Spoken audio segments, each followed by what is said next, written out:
Hi everybody, it's Anya, and I'm doing this series of videos about my dance milestones, meaning things that once I incorporated them into my life and into my dance, that I became a much better belly dancer and a better dancer in general, because I do many dance forms. So today the milestone that I'm talking about is understanding rhythm and music. And it seems kind of obvious, but the more that I learn about music and music structure, the better dancer I am. So I don't have to think as much about, oh, I wonder what's happening in the music next. It's just kind of there with me. So what I'm talking about specifically in belly dancing is, of course, first of all, learning some basic Middle Eastern rhythms. So these are the underlying structure of the music, and they give it like an anchoring, and it gives us our underlying beat, which is like that 1, 2, 3, 4, or whatever pace it's at. And then there's understanding the rhythm. So in belly dance, that might be things like maksum or melody or falahi or any number of, there's many rhythms that you can learn. So understanding those dooms and texts and understanding how those different rhythms can be embellished, learning to feel them in your body and be able to respond to them in your body is really, really important, so that your body responds and your head doesn't have to think too hard about it. And this might take some practice for some people, but listening to rhythms, focus on feeling the patterns of the rhythm. You can start by stepping them or clapping them, saying them at the same time.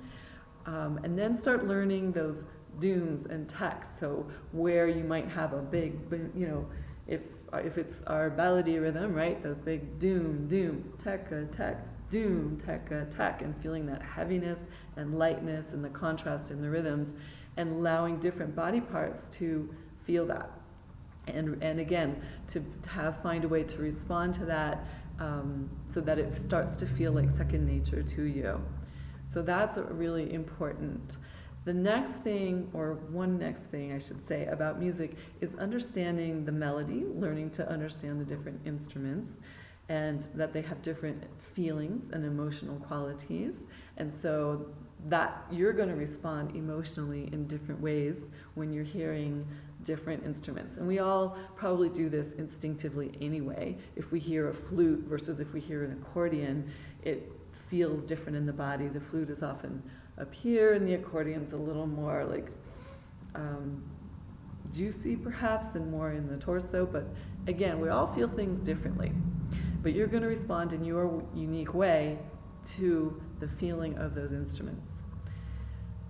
And then one thing that's going to pull all this together is mapping your music.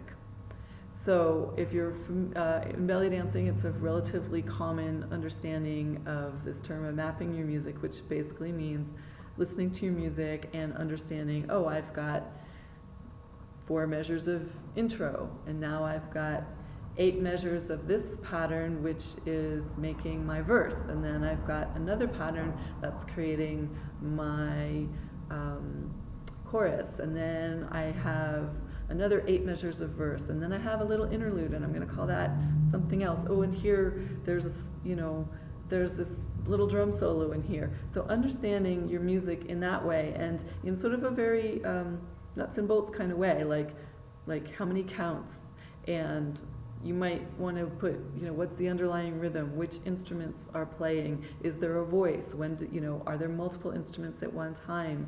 And what are the patterns? Oh, it's playing the same thing, the same phrase 3 times in a row, and then it's doing a 4th phrase at the end. And that pattern of 3 of the same and 1 different repeats 4 times. And then I have something else that happens. So starting to recognize the patterns that are in your music. So whether it's Middle Eastern music, recognizing common patterns in that style of music, or whatever style of music that you use, it will start to make all of your dancing easier and feel more effortless, whether you are a dancer who likes to improvise or whether you want to choreograph.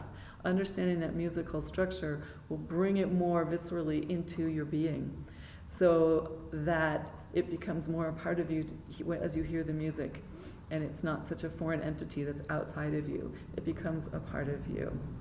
So that really focusing on understanding Middle Eastern music and music in general has been, it's something that gave me a huge leap forwards. And actually, just so you know, it doesn't even have to be in your primary genre. I think one of the biggest things that helped me go forward in Middle Eastern music was actually studying how Haitian music and drumming fit together with the dance of Haitian dance. And doing that in a big, long series and understanding that in detail actually improved my Middle Eastern dancing. So there can be crossover. Anyway, I'd love to hear your experiences about understanding music, and any questions you have, go ahead and leave them in the comments. And I'll see you in another video about my dance milestones and how they helped me become a better belly dancer. Bye for now.